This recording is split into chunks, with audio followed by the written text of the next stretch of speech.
Attack on Titan final season episode 10। तो इस episode में हमें बहुत से पास्ट के बारे में पता चलेगा। तो इस वीडियो को पूरा ज़रूर देखना। और अब तक किसी ने इस चैनल को सब्सक्राइब नहीं किया तो सब्सक्राइब करें ताकि हमें सपोर्ट मिले और नई कंटेंट लाने को। और हो सके तो नीचे डिस्क्रिप्शन में दिया हुआ बैकअप चैनल को भी सब्सक्राइब करना। और जो लोग इंस्टाग्राम पे है तो एनिमे गिल्ड को इंस्टाग्राम पर भी जुड़ना, लिंक नीचे डिस्क्रिप्शन में। तो अब बात करते हैं attack on Titan final season episode 10, a sound argument. तो एपिसोड की शुरुआत में हमें एरिन को दिखाया जाता है जो खुद से बात कर रहा होता है और वो फाइट फाइट वर्ड यूज़ करता है। और तभी हांजी उसे पूछती है तुम फाइट फाइट क्यों कर रहे हो। और फिर एरिन उसे पूछता है तुम यहाँ क्यों आई हो। और फिर हांजी कहती है ऑफ कोर्स तुमसे बात करने के लिए। मुझे विश्वास था कि तुम कभी भी हिस्टोरिया को सेक्रीफाइस नहीं करोगे। और फिर हमें एरिन का क्लोजअप लुक दिखाया जाता है और इसी के साथ ओपनिंग सॉन्ग शुरू होता है। उसके बाद हमें 2 साल पीछे का फ्लैशबैक दिखाया जाता है जहाँ पर एलिना एरिन को बहुत दिनों बाद देखी होती है और वो कहती है फोर्ट पूरा हो गया है और हम अपने पहले आउटसाइडर विजिटर्स का स्वागत कर रहे हैं, पैराडाइज आइसलैंड के एकमात्र मित्र राष्ट्र हिजुरो से विशेष दूत कियोमी। और फिर हमें कियोमी को दिखाया जाता है जहाँ पर वो मिकासा को एक सिंबल के बारे में पूछती है। और फिर मिकासा सिंबल दिखाते हुए कहती है इससे पहले कि वो मर जाती, ये सिंबल मुझे मेरी माँ से मिला था। उन्होंने कहा मुझे इसे अपने बच्चों को पास ऑन करना चाहिए। और फिर कियोमी मिकासा के पास आकर कहती है 1 सदी पहले शोगुन हम लाजोम्बितस के एक बेटे का वंशज थे। वह राजा फ्रिज के साथ मित्रतापूर्ण था और अक्सर पैराडाइज पर आता था। दी ग्रेट टाइटन वार के बाद हिजोरू हार गया था और अव्यवस्था में भ्रम में शोगुनेट का एक बच्चा पैराडाइज पर पीछे रह गया था। तुम हमारे देश के शासक के वंशज हो, तुम हिजोरू की आशा हो। और इसके बाद हमें कुछ ऑफिसर्स दिखाए जाते हैं जो विजिटर्स के बारे में डिस्कशन कर रहे होते हैं। और फिर वहाँ पर कमांडर मेगात आता है, हमें चुप बैठना चाहिए और सुनना चाहिए कि दूसरों को क्या कहना है। और फिर यहाँ हिस्टोरिया खुश होती है और वो मिकासा से कहती है तुम और मैं दोनों सहन करने के लिए एक भारी बोझ के साथ पैदा हुए थे।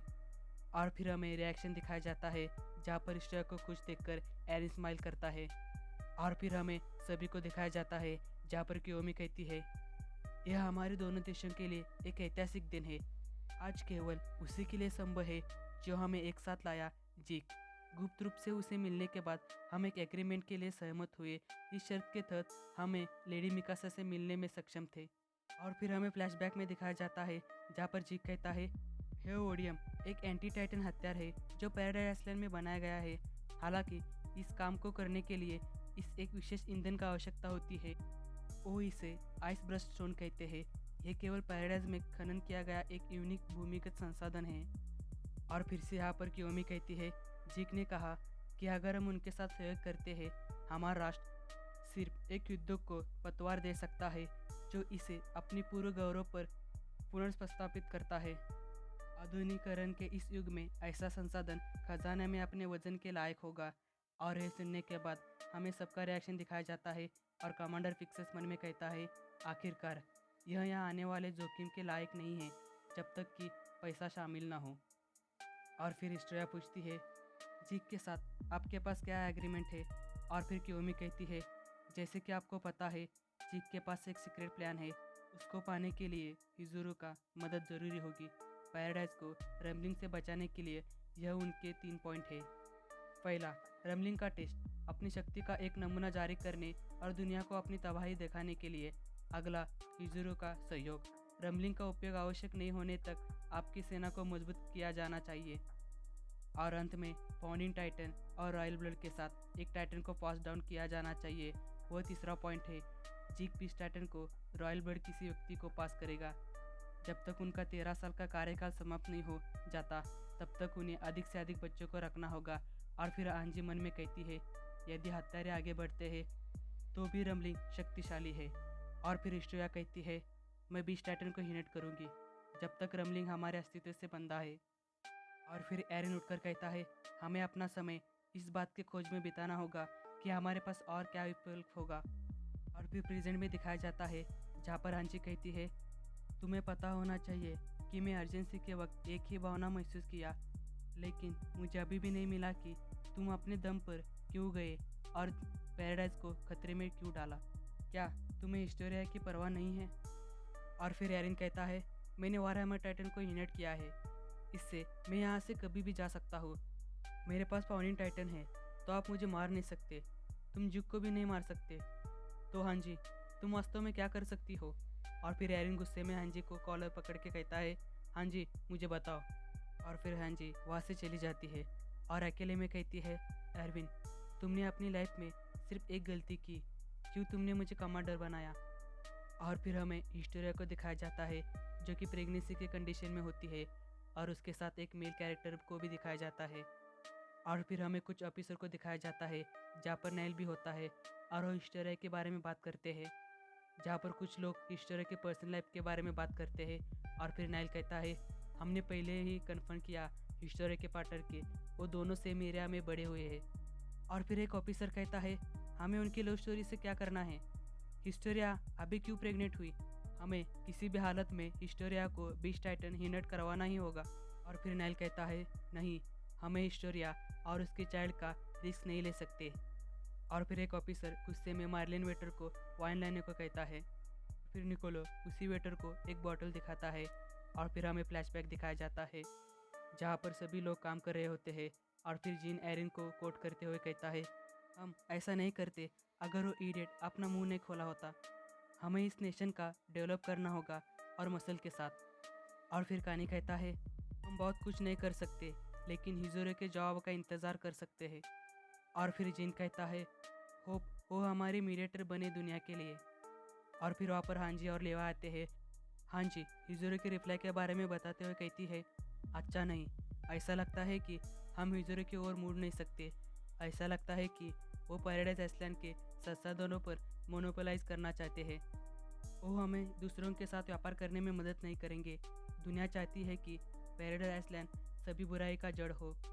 यह सभी देशों को एकजुट करने में मदद करता है और दुनिया में स्थिरता लाता है। और फिर एरिन कहता है, सो हमें रमलिंग पर भरोसा करने और हिस्टोरिया को सैक्रिफाइस करने के अलावा कोई चारा नहीं है।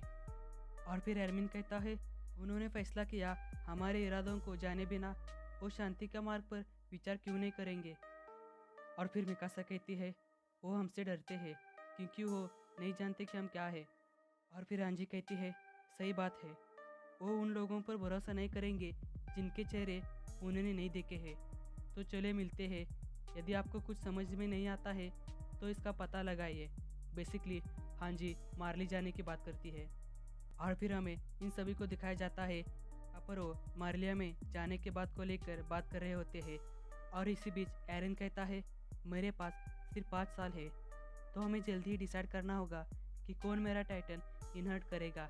और इसके बाद सभी खुद को डिसाइड करते हैं, पर एरन कहता है, नहीं, मैं आप लोगों में से नहीं चाहता, क्योंकि तुम मेरे लिए सबसे ज़्यादा इम्पोर्टेंट हो, इसीलिए मैं चाहता हूँ कि आप लंबे समय तक जीवित रहें। और फिर हमें प्रेजेंट दिखाया जाता है जहाँ पर मिकासा यह सब सोच रही होंगी।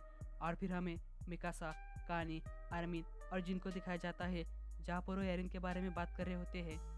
और कानी कहता है, एरिन अब पहले जैसा नहीं रहा, हमें ज़रूरत पड़ने पर उसे मार गिराने के लिए तैयार होना चाहिए। और फिर मिकासा कहती है, मैं ऐसा नहीं होने दूंगी, एरिन हमारे बारे में चिंता करता है, तुम लोगों को यह पता है। और फिर कानी मिकासा से पूछता है, जब साशा मरी थी तो एरिन क्यों स्माइल किया। मिकासा जवाब दो, वाई ही स्माइल। और इसी बीच एरमिन कहता है, हम एरिन से बात करेंगे, सिर्फ मैं और मिकासा, हम उसके गोल के बारे में पता लगाएंगे। और फिर जिन कहता है, लेकिन क्या यह मदद करेगा, यदि उसके लक्ष्य चीक के सामान हो तो क्या होगा। और फिर एरमिन कहता है, अब जब सेना के पास टाइटन सीरम है तो हमारे पास विकल्प है, इसी को हम टाइटन पर भरोसा करने के विकल्प बनाते हैं जो एरिन के फॉरेन टाइटन को यूनाइट कर सके। और इसी बीच हमें एरिन का लुक दिखाया जाता है, और फिर कुछ सोल्जर्स के साथ जीक और लेवाई को भी दिखाया जाता है। और इसी लास्ट सीन के साथ attack on Titan episode a sound argument समाप्त होता है। सो वीडियो कैसा लगा नीचे हमें कमेंट्स करके ज़रूर बताना, और कुछ सजेशन है तो भी। तो चैनल को सब्सक्राइब ज़रूर करना और इंस्टाग्राम पे भी जुड़ जाना, लिंक नीचे डिस्क्रिप्शन में होगा। तो मिलते हैं अगले वीडियो में, तब तक stay home and stay safe.